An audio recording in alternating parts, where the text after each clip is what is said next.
Welcome to the Dr. Kumar Discovery. My name is Dr. Ravi Kumar. Today, we return to another episode of Tribulations, where we explore the stories of people who changed the course of humanity through science and grit. This time, we're uncovering one of the least told, yet most consequential stories in human history. It's about a man named Norman Borlaug, a quiet scientist who saved more human lives than anyone who has ever lived. Our story begins in India and Pakistan, both teetering on the edge of collapse. 2 monsoons have failed in a row. The great rivers, the Ganges and the Indus, have shrunk to mere ribbons, their currents barely flowing. Crops are withering in the fields. In Delhi and Lahore, government ministers whisper about the famine that's coming. In the countryside, families line up for rations that arrive in burlap sacks stamped with USA. Each day, the port of Calcutta receives 2 fully loaded Liberty ships filled with American grains. This is their lifeline.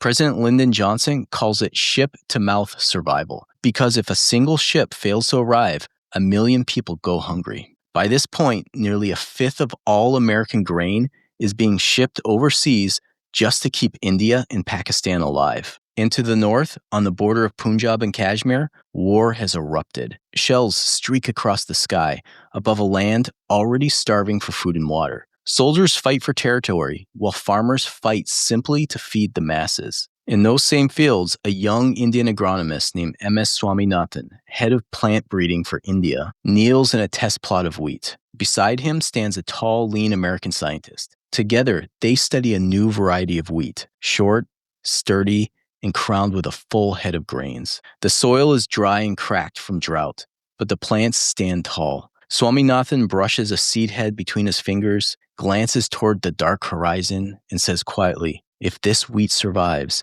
India might not starve." That single plot represented decades of relentless trial, failure, and persistence. The seeds came from Mexico, grown by the very man standing beside him. His name was Norman Ernest Borlaug.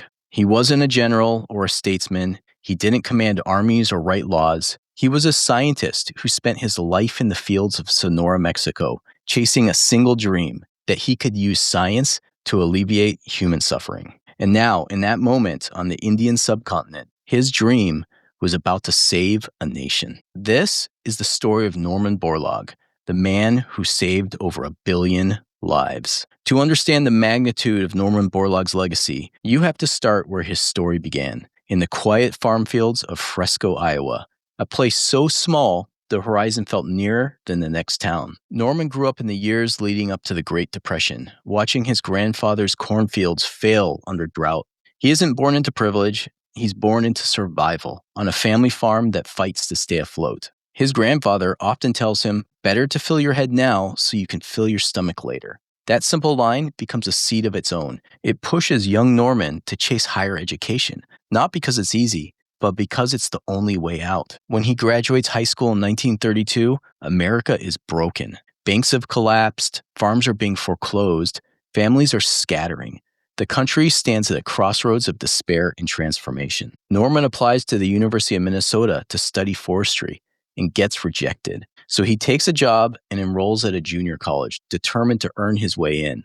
Through sheer effort, he does, and he's accepted into the College of Forestry on academic probation. One biographer later wrote that Borlaug wasn't brilliant by pedigree, but he was brilliant by persistence. And persistence was the only currency he had at the time. He was so poor that he paid for every cent of his education by working odd jobs. He'd pause his studies for months at a time just to work. One of those jobs came through Roosevelt's Civilian Conservation Corps, part of the New Deal to rebuild a broken nation. He was sent to wilderness camps across Minnesota and the Dakotas, where he supervised young men who had nothing. No jobs, no money, no food. They cleared trails, dug irrigation ditches, and planted trees. And during that experience, Borlaug saw something that most others missed. He saw how hunger had broken the bodies and the minds of these young men. That realization changed him forever. Hunger stopped being an idea. It became his enemy that he would pursue endlessly throughout his career. He wrote home about boys fainting from exhaustion,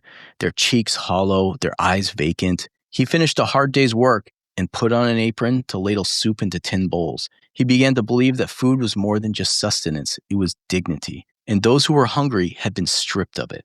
After years of scraping by, he earned his degree in forestry and stayed at the University of Minnesota for graduate study. There he met a professor who would alter the course of his life, Elvin Charles Stakman, a man obsessed with a disease that crippled crops worldwide, wheat rust. Wheat rust was a fungus carried on the jet stream, drifting across the continents, infecting wheat and starving fields of their nutrients. It could turn a healthy harvest into dust. Stakman had famously said, "Those shifty little enemies are what destroy our daily bread." And he taught Borlaug a principle that became his creed. You can't fight what you don't understand. To save the crops and the people who depend on them, you have to learn the enemy's every move. To Borlaug, wheat rust wasn't just a plant disease, it was hunger in disguise. Under Stakman's guidance, he learned the art of genetics, the rigor of field trials, and the conviction that science, properly wielded, could be a boon to humanity. He earned his PhD in plant pathology and genetics in 1942 as the world was engulfed in war. Factories were building tanks and weapons, but Borlaug was already dreaming of another kind of weapon, a seed strong enough to feed the planet, a seed that could bring peace and ease the insecurities of the world. When Norman Borlaug finished his PhD, he wasn't sent into academia. He was enlisted by DuPont to help the war effort. His assignment was strange for a plant pathologist. At the time, American troops were trapped on the island of Guadalcanal. Japanese boats and planes patrolled the surrounding waters, cutting off supply routes. The only way to get food and medical aid to those soldiers was to race small boats to the edge of the island, toss supply packages into the surf, and hope they floated to shore. But there was a problem. The adhesives used to seal those containers couldn't survive the hot, salty water. They dissolved before reaching the beach. So the government turned to Borlaug. Within weeks, he and his team developed a saltwater-resistant adhesive strong enough to hold the packages together until they hit the sand. Those supplies kept soldiers alive on the remote beaches of Guadalcanal. After the war, the United States faced a different kind of threat. Mexico was teetering on the brink of famine. Its wheat harvest had collapsed under rust and drought, forcing the country to import grain just to feed its people. An unstable Mexico would ripple across the region and affect the United States. So in 1944, the Rockefeller Foundation launched an agricultural program to help Mexico build food security. They needed a scientist adventurous enough to take on the job. No laboratory, minimal funding, barely a staff. It wasn't a job anyone wanted, except Norman Borlaug. He arrived that year with his pregnant wife and young child, stepping into a country at war with its own soil. The heat was crushing, the bureaucracy was endless, but Borlaug saw what others couldn't, an open-air laboratory beneath the Mexican sky. He began breeding wheat in small plots near Toluca, and later in the Sonoran Desert. His first enemy was the same one that had haunted his mentor Dr. Stakman, wheat rust, the fungal disease that could sweep across fields like wildfire and turn golden harvests black. Borlaug called it a war that never ends. To fight it, he crossed thousands of wheat strains from around the world, searching for resistance genes hidden in each one. Rust was cunning. It mutated constantly, evolving new ways to bypass resistance. So Borlaug tried a different approach. Instead of relying on a single resistance gene, he combined multiple genes from different varieties all into one plant, creating wheat that could defend itself on several fronts. It was the same logic later used against HIV. One drug alone can fail, but several together overwhelm the virus. Borlaug applied that principle to plants. He worked relentlessly, performing cross after cross, season after season. But a single growing cycle each year wasn't enough. He needed more time, so he invented shuttle breeding. During the cool season, he grew his crosses in the Toluca Valley. Then he packed up his seeds and drove them 1,000 kilometers to the north to the hot plains of Sonora, planting a second crop just months later. The two locations were 10 degrees of latitude apart, opposite seasons, opposite conditions. That meant he could grow 2 generations of wheat per year, doubling the speed of his research. But there was also deeper insight in this method. By raising the same plants in 2 drastically different climates, Borlaug was selecting for wheat that could thrive anywhere. The plants learned to grow in different temperatures, altitudes, and most importantly, different day lengths. That made them photoperiod insensitive. Wheat that could grow in any latitude under any sky. This trait would later prove crucial when Borlaug brought his seeds to India, where the growing seasons were entirely different from Mexico's. His next battle was gravity itself. As he increased yields through fertilization, the wheat plants grew taller with heavier seed heads and began to lodge, which is where the stalks bend over under their own weight, and once they fall, the grain spoils. Borlaug scoured the world for shorter, stronger varieties and found one in Japan, a dwarf line called Norin 10, and another from the Americas. He began crossbreeding these with his own rust-resistant strains, producing wheat with sturdy, short stalks that could hold massive yields without falling. From that effort emerged 4 foundational varieties, the ancestors of modern high-yield wheat. Within 2 decades, they transformed Mexico's agriculture. In 1944, the nation was dependent on grain imports. By 1963, it was self-sufficient, even exporting wheat abroad.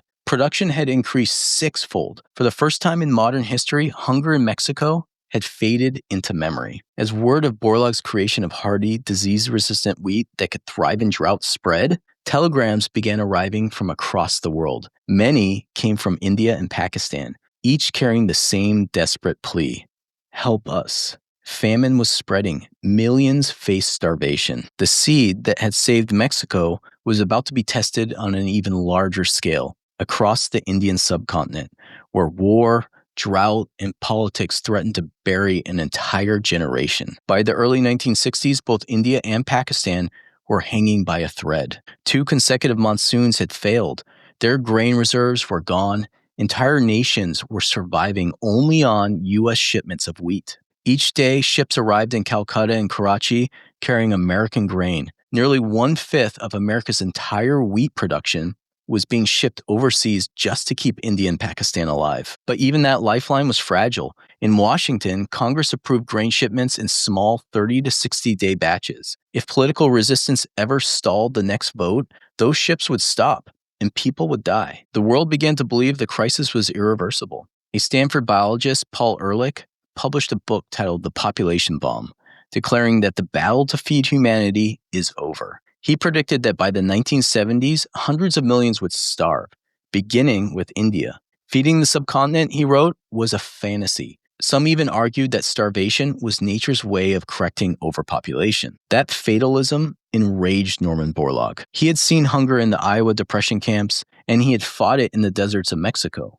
To him, hunger wasn't destiny. It was a solvable problem, a problem waiting for science, data, and hard work. While others wrote essays, Borlaug grew wheat. In 1963, an Indian agronomist named M.S. Swaminathan reached out from Delhi asking Borlaug to bring his seed to India for testing. Borlaug agreed. He arrived with 220 pounds of seed and joined Swaminathan in planting small test plots outside Delhi. When those seeds germinated, the plants grew tall, green, and full. They resisted rust, they survived drought, and as the 2 men stood among the stalks, they realized that they were looking at the future of India's survival. Borlaug returned to Mexico determined to scale up. He set out to produce hundreds of tons of seed for shipment to India and Pakistan. But opposition soon followed. Critics claimed that his wheat demanded too much fertilizer and pesticide.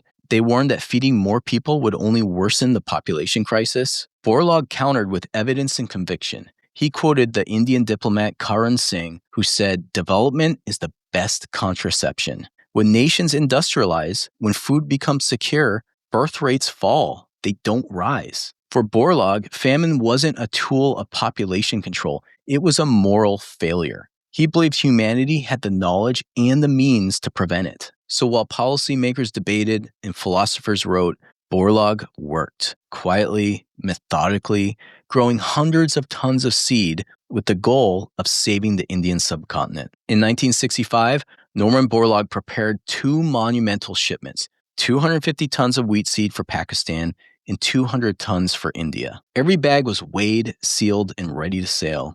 The grain represented hope, 500,000 tons of future harvests, and it was all bound for the Far East. But when the trucks arrived at the Mexican port, customs officials intervened. The entire shipment was seized and locked away in government storage. Borlaug was furious. He spent days navigating Mexico's bureaucratic maze, pleading with officials, filing forms, making calls, anything to get the seed released. But every door closed in his face. The export permits stalled in paperwork, and time was slipping away. India and Pakistan had only a narrow planting window. If the seeds didn't reach the soil in time, millions would go hungry. Every hour of delay meant another day without food.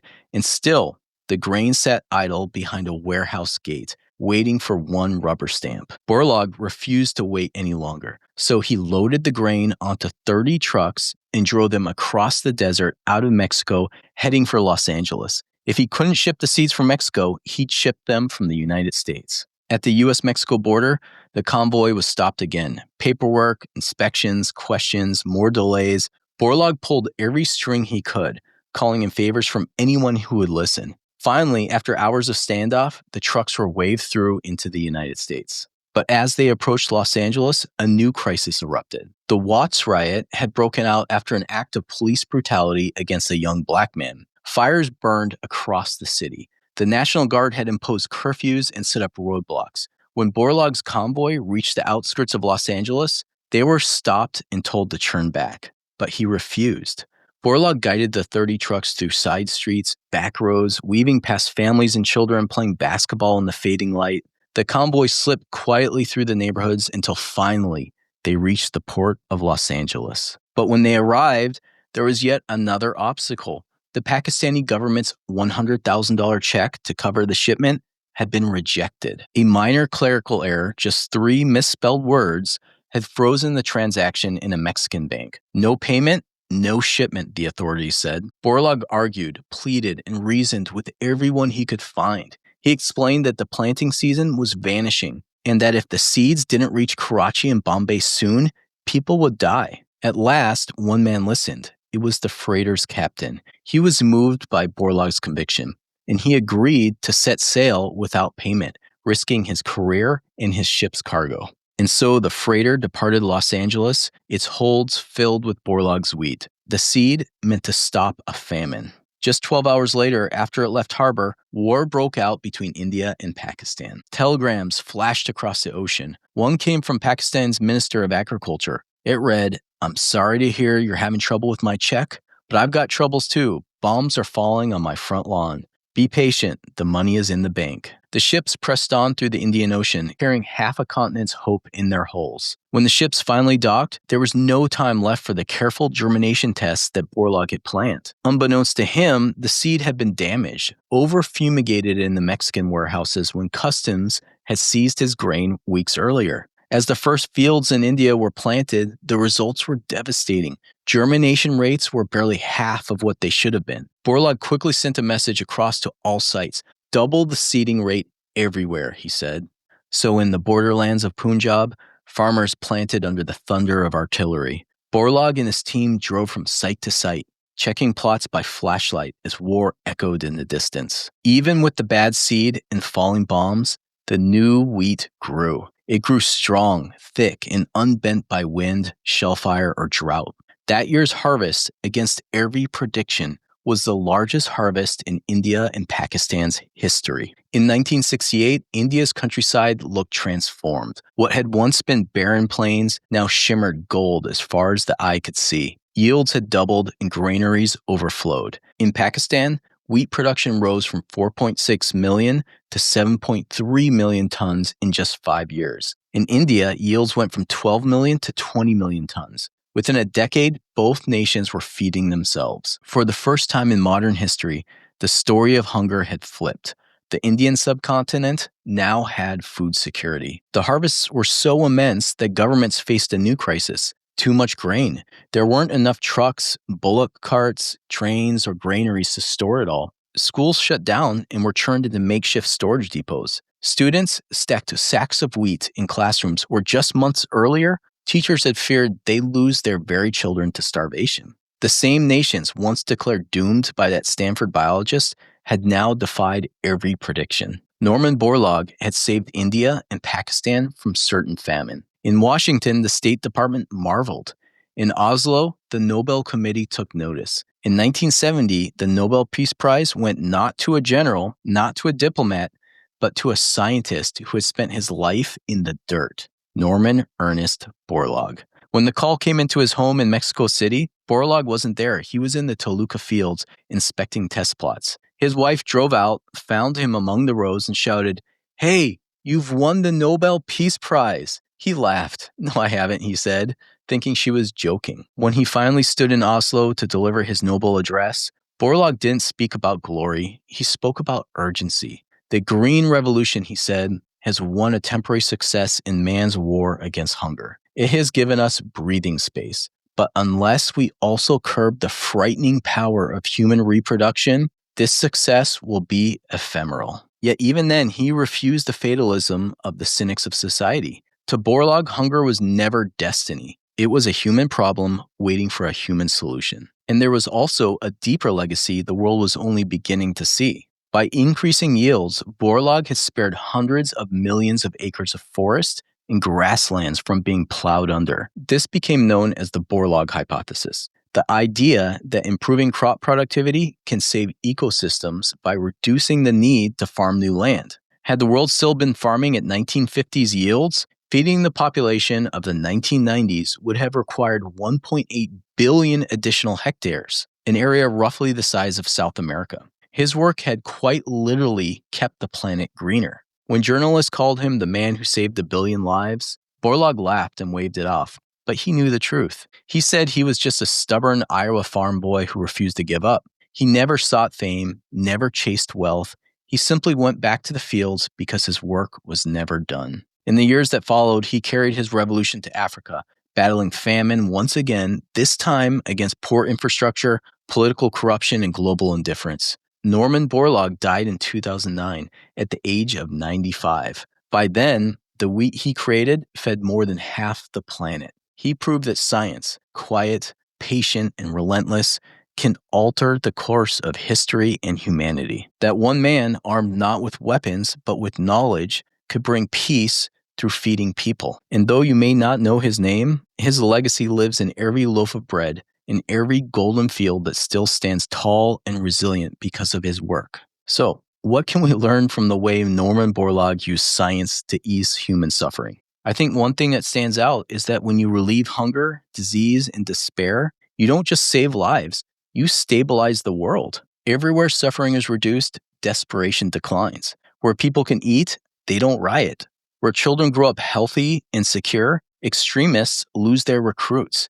Peace doesn't begin at the negotiating table. It begins when a family has enough food to eat. And that's not philosophy, it's hard data.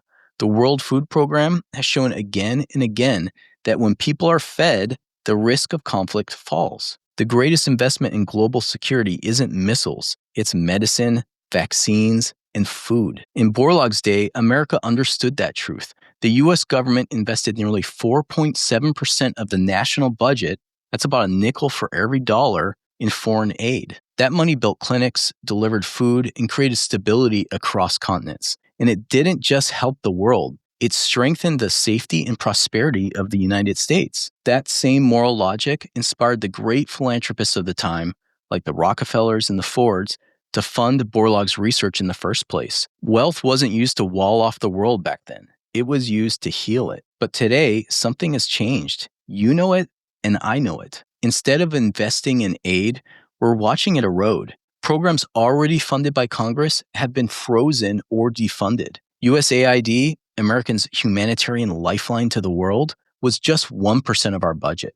That's a fraction of what was deployed in Borlaug's day, and it has been completely eliminated. We live in a day and age where the world's richest man used his influence to block humanitarian aid to the most vulnerable people in the world. That's aid for starving children, for people living with HIV and other infectious diseases, for communities struck by famine and war. In my view, that isn't just cruel, it's short-sighted, because when America turns inward, instability grows all around us. Desperation fills the vacuum with famine, disease, and chaos that ripples back to our own shores. History is clear on this one. Nihilism and isolationism have never sustained peace. But every time we've chosen generosity, every time we've shared knowledge, medicine, and food, we've created decades of goodwill and safety. Science and philanthropy used with compassion multiplies its returns exponentially. So the next time you hear someone say that foreign aid is a waste, remember this: it's a rounding error in our national budget, but it buys something priceless. It buys relief from suffering, and it buys peace. Norman Borlaug didn't just feed nations, he showed us how to build peace through empathy, science, and hard work. In doing so, he saved more lives than any other person in the history of the world. And yet, my bet is most people have never heard his name. So usually, I share the science and let it speak for itself. But this one felt too important not to include my personal thoughts, because I believe the prosperity of our country and of our world depends on how open-hearted and forward-looking we choose to be today. And it does feel lately as if our country has drifted from that spirit of generosity and responsibility that once defined how we engaged with the world. So, I'll leave it there. In our next episode, we'll take on one of the most misunderstood medical stories of our time: hormone replacement therapy in women. I'll be sitting down with two leading experts to unpack how a flawed study from the early 2000s, the Women's Health Initiative, led to decades of unnecessary suffering in women, and how modern medicine is rewriting that story completely. If you're a woman or have a woman in your life, this is an episode you don't want to miss. I'm not exaggerating when I say this, but this episode could truly change your life. So until next time, stay curious, stay skeptical, and stay healthy. Cheers.